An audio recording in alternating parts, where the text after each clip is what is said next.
आओ। Good morning. Good morning.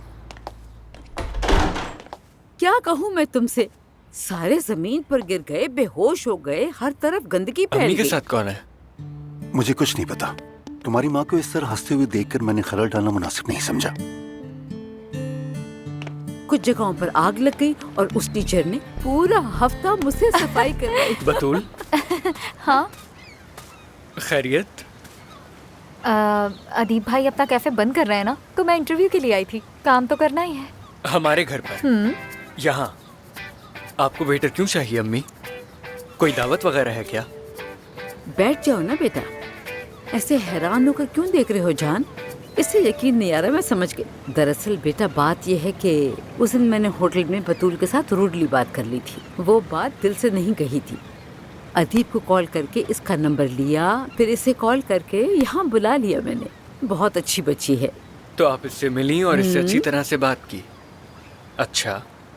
और बताऊं इसे, बतूल अब से मेरी पर्सनल असिस्टेंट बन गई है। यानी अब ये सारा दिन मेरे साथ काम करेगी। अम्मी, आपको पर्सनल असिस्टेंट की क्या जरूरत है? बिल्कुल है, ऊपर वाले फ्लोर जी हाँ, के लिए। ऊपर वाले फ्लोर के लिए। वही ऊपर वाला फ्लोर जिसके बारे में हमें कुछ भी नहीं पता। हो सकता है कि शायद एक दिन तुम लोग भी जा सको। देख रही हो ना, ये हमें बातों में लगा रहा है। चलो जल्दी करो, हमें देर हुई है, हम यहाँ से जा रहे हैं। मेरी बात सुनो बतूल, तुम्हारा बैग देख लिया है, मुझे बहुत पसंद आया है। चलो फिर हम 2 घंटे में आते हैं, ठीक है ना? अम्मी। क्या हुआ?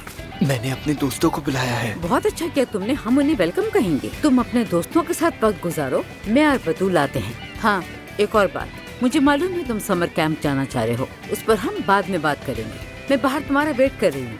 बहुत शुक्रिया बतूल। क्या हो गया? मुझे तो इस तरह मत देखो, मैं समझी कि तुम्हारी अम्मी ने बता दिया होगा। चलो ओके बाय। जल्दी आओ।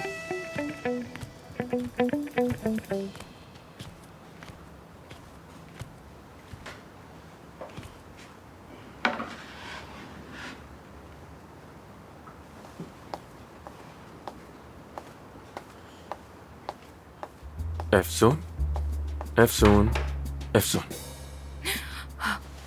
Aamir, good morning. कॉफी बनाई है मैंने।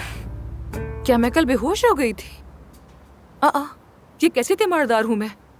तुम्हें रात में कोई दर्द या तकलीफ तो नहीं हुई? ठीक तो हो ना? नहीं नहीं, कुछ नहीं हुआ, ठीक हूँ मैं और बहुत सुकून से सोया हूँ।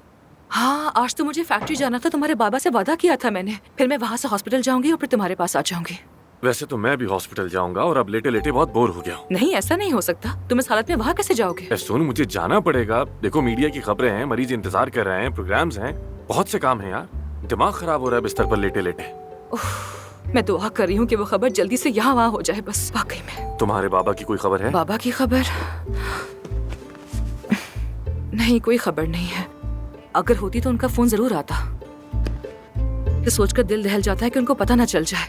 अगर पता चल गया तो उनकी दुनिया बिखर जाएगी। अगर अब तक पता नहीं चला तो शायद अब उन्हें पता ही ना चले। हाँ, मैं अपनी जान पहचान वालों से बात करके तुम्हें बताता। अच्छा ठीक है, ठीक है, लेकिन काम खत्म होते ही तुम वहाँ से फौरन निकल आना। वादा? वादा, ठीक है। तो फिर मैं जाकर अपने ससुर से मिलकर आती हूँ। और हाँ, अपनी होने वाली सास को भी तो फोन कर लूं, खैरियत तो पूछ लूं उनकी। हाँ, उन्हें मत छोड़ना। ये सारी चीजें मुझ पे जचती नहीं है ना? अरे नहीं नहीं, ऐसा बिल्कुल भी नहीं है, बहुत जचती है माशाल्लाह, नजर ना लगे आपको। नहीं नहीं, मैं तो मजाक कर रही थी, बस मजाक में कह दिया। हमारी कोई मंगनी नहीं हुई, हमारा ऐसा कोई रिश्ता नहीं है। समझ गई समझ गई। मैं जाकर अंडा बना कर लाती हूँ। नहीं, 2 मिनट में आई मैं। मेरी बात तो सुनी नहीं इसने। अब तुम गई काम से, तुम इसका एहसास ही नहीं। देखना अब तुम।